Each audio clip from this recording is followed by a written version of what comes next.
Football season is here, sparking important conversations about concussions and safety. In the greater Dane County area, high school and youth tackle leagues are making changes to the game to make them safer, but hits to the head remain a big concern. Julie Stamm is a professor of kinesiology at UW-Madison and an expert on concussions and CTE. Hi, Julie. Welcome to Live at 4. Thank you for having me. Great to see you. Can you explain for us what a concussion is? Yeah, so a concussion can happen with a blow to the head, but also a blow to the body that transmits forces to the brain. And the brain is sitting within fluid in the skull, so it can move around within the skull. And the nerve cells can stretch and be strained with a concussion, and it causes this cascade of symptoms like confusion, sometimes nausea, sometimes sensitivity to light, but a wide range of symptoms. But you could have a concussion without symptoms.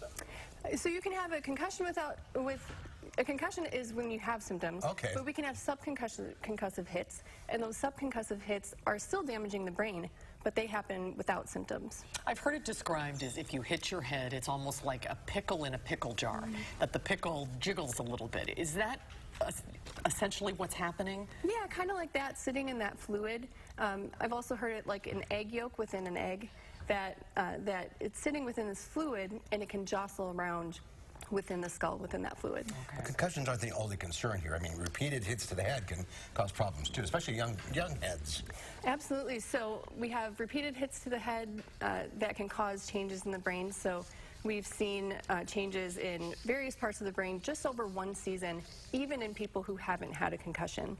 So those can be damaging too, and there have been people diagnosed with CTE who have never had a concussion. So that's definitely a concern. And in the growing brain, we also have to worry about brain development. So in kids playing football, their brains aren't fully developed and they're going through very rapid development. So we really want to protect those developing brains from all of these repeated hits. The technology has advanced with helmets and other protections, not as much contact in tackle football, but is there really anything you can do to prevent concussions? So, fitting helmets appropriately can be helpful, although no helmet will ever prevent concussions fully because the brain still moves in that fluid. Reducing hits as much as possible is really important. Even a recent UW study showed that cutting down that contact time in practice reduced concussions in practice. So that's great. And also thinking about intensity of practice. So just cutting the time doesn't really matter if in that short window you're hitting as hard as possible, as often as possible in that time. So all of these things can help to reduce concussion risk and just hits in general.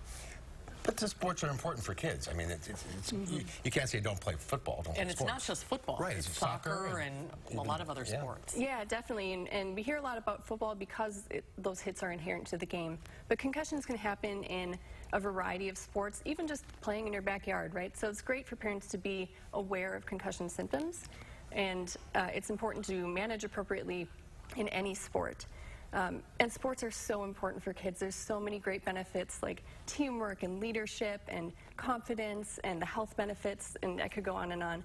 So sports are so important. We just need to be able to play these sports as safely as possible. And could you quickly tell us the symptoms? What are the symptoms? Yeah, so symptoms of a concussion could be confusion, memory issues.